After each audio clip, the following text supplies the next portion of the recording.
দেখো, এই ফ্রি ফায়ারটা সামান্য একটা গেম হলেও এটা যে অনেক মানুষের জীবন পরিবর্তন করে দিয়েছে, আবার অনেক মানুষের জীবন যে ধ্বংস করে দিয়েছে এটা আমাদের সকলেরই জানা। তবে সামান্য এই গেমটা যে গোটা একটা পরিবারকে আবার নতুন করে জীবন দান করবে এটা আসলে সকলের অজানা ছিল। হ্যাঁ বন্ধুরা, আজকের গল্পটি এমনই একটা পরিবারকে নিয়ে যারা এই ফ্রি ফায়ার গেমটাকে একেবারেই সহ্য করতে পারতো না, বরং তাদের সন্তান যখন এই গেমটা খেলতো তারা আরও উল্টো বকাবকি করতো। আর ভাগ্যের কি অপূর্ব লীলা খেলা, তখন সেই গেমটা আজকে গোটা পরিবারটাকে বাঁচিয়ে রেখেছে। আর এখন তার বাবা মাও উৎসাহ দেয় তাদের সন্তানকে যে ফ্রি ফায়ার খেলো। এজন্যই চলো জেনে আসি আসলে কি এমন ঘটেছিল ওই পরিবারটার সাথে। তো বেশি ব্যাকপ্যাক না করে ছোট্ট একটা ইন্ট্রো দিয়ে আজকের ভিডিও শুরু করা যায়। তো আজকের গল্পটা শুরু হতে চলেছে ছোট্ট একটা গ্রামের ছোট্ট একটা পরিবারকে নিয়ে। বাবা মা এবং তাদের দুই সন্তান অর্থাৎ দুই ভাই, ছোট্ট একটা পরিবার, খুব সুন্দরভাবে তাদের জীবনযাত্রা চলে যাচ্ছিল। বড় ভাই একটা কোম্পানিতে লেবারের চাকরি করে, বাবা কৃষিকাজ করে, আর তাদের ছোট সন্তান অর্থাৎ ছোট ছেলে কিন্তু ক্লাস 8-এ পড়াশোনা করে।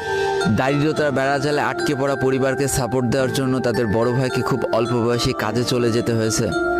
এই জন্য বড় ভাইয়ের পড়াশোনাটা ঠিকমতো হয়ে ওঠেনি। তবে বাবা মার একটাই স্বপ্ন ছিল যে তাদের ছোট সন্তান অর্থাৎ ছোট ছেলে যাতে উচ্চশিক্ষায় শিক্ষিত হয়। এই জন্য বাবা কৃষিকাজ করলেও সারাদিন মাঠে তুমুল কষ্ট করে এসে বাসায় যখন এসে দেখতো তাদের ছোট সন্তান পড়াশোনা করতেছে, সমস্ত কষ্ট এক চান্সে দূর হয়ে যেত।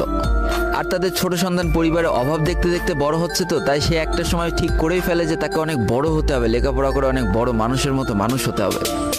আর ঠিক এমনটাই হতে থাকে। তাদের ছোট ছেলে খুব ভালো রেজাল্টও করতে থাকে, প্রত্যেক ক্লাসে টপ হতেও থাকে। তবে তার একটা বদ অভ্যাস ছিল, সেটা হচ্ছে ফ্রি ফায়ার গেম খেলা। করোনা চলার সময় যখন তার স্কুল বন্ধ হয়ে যায় তখন তার বাবা এবং বড় ভাইয়ের জমানো কিছু টাকা দিয়ে তাকে একটা ফোন কিনে দেওয়া হয় অনলাইনে ক্লাস করার জন্য। তার ফোনটা ছিল 3 GB র্যামের একটা ফোন। তবে এইখান থেকেই তার ফ্রি ফায়ার গেমের সাথে পরিচয় হওয়া। সারাদিন পড়াশোনার ফাঁকে সময় পেলেই সে ফ্রি ফায়ার গেম নিয়ে বসে পড়তো। আগে যেমন বাইরে খেলাধুলা করতো, এখন সে আর বাইরে খেলাধুলা করে না, ঘরে বসে সারাদিন ফোন টিপে আর ফোনে গেম খেলে। এদিকে তার বাবা মা যখন ফ্রি ফায়ার গেম খেলা দেখতো তখন প্রচণ্ড পরিমাণ রেগে যেত, এমনকি মারধর পর্যন্ত করতো যে তুই এই গেম খেলা বাদ দিয়ে দে। তবে তাদের ছোট ছেলে যতই বাবা মার বাধ্য সন্তান হোক না কেন, ফ্রি ফায়ার গেমটা ছাড়তে সে একেবারেই নারাজ। প্রথম দিকে পড়াশোনার ফাঁকে ফাঁকে গেম খেললো, যখন তার বাবা মা তাকে বকা শুরু করে তখন সে রাতের অন্ধকারে গেম খেলা শুরু করে। তবে বন্ধুরা বলে রাখা ভালো, সে কিন্তু তার পড়াশোনা একেবারেই ঠিক রেখেছিল, অর্থাৎ গেমের কোনো কালো ছায়া পড়াশোনার উপরে কোনোদিনই সে পড়তে দেয়নি, যার কারণে তার রেজাল্টও মোটামুটি ভালোই হতো। এতদিন পর্যন্ত পরিবারের সবকিছু ঠিকঠাকই ছিল। এবার আস্তে আস্তে পরিবারটা একটু একটু করে ভাঙতে শুরু করবে। পরিবারের সকলের সম্মতিতে পরিবারের বড় ছেলের সাথে পাশের গ্রামের একটা মেয়ের বিবাহ সম্পন্ন করা হয়। আর যেন বিবাহের কয়েক মাস যেতে না যেতে বড় ভাইয়ের পরিবর্তন লক্ষ্য করতে শুরু করা যায়। এতদিন ছোট ভাইয়ের পড়াশোনা খরচ বড় ভাই আর বাবা মিলে চালিয়ে আসলেও এখন আর বড় ভাই কিন্তু ছোট ভাইয়ের পড়াশোনা খরচ দিতে রাজি হয় না।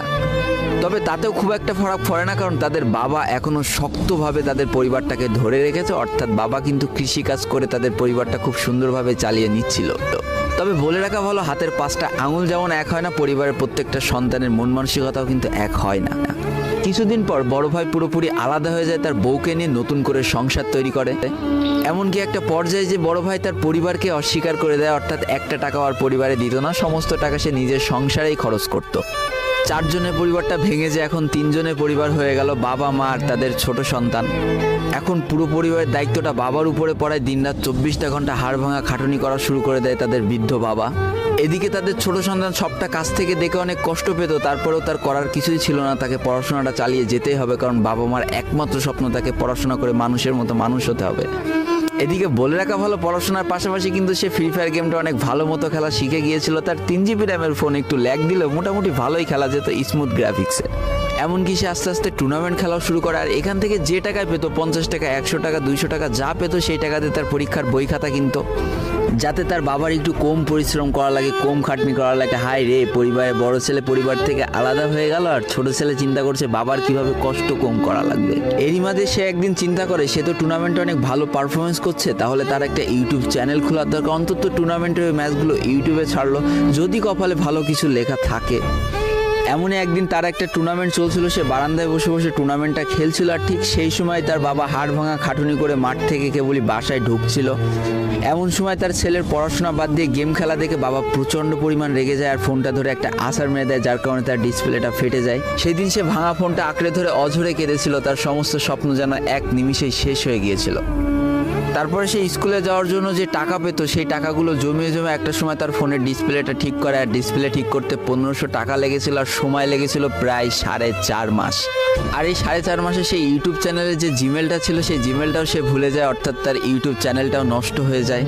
কিন্তু পরিবারের ছোট সন্তানরা একটু ঘাটতারা হয়, কোনোভাবে কোনো কিছুতে হার মানতে রাজি হয় না, যেমন আমি। তাই সে আবারও ফ্রি ফায়ার খেলা শুরু করে, আবারও নতুন করে ইউটিউব চ্যানেল খোলা শুরু করে। সব কিছু মোটামুটি ঠিকই চলছিল, পড়াশোনাও সে আগের মতোই চলতেছে, এইদিকে টুর্নামেন্টও চলতেছে, এইদিকে ইউটিউবে আস্তে আস্তে তার সাবস্ক্রাইবারও বাড়া শুরু করে, একটা দুইটা এমন করতে করতে। কিন্তু হঠাৎ করে তাদের পরিবারটা জীবনের সব থেকে বড় একটা ধাক্কা খায়। যেহেতু তাদের বাবা কৃষিকাজ করে তাদের পরিবার চালাতে হিমশিম খাচ্ছিল, পরিবারের এত প্রেশার, 24 ঘন্টা হাড় ভাঙা খাটুনি করতে করতে একটা দিন হঠাৎ করে উনি প্যারালাইসিস হয়ে যায়। তার ডান পাশের হাত এবং পা পড়ে যায়, যার কারণে সে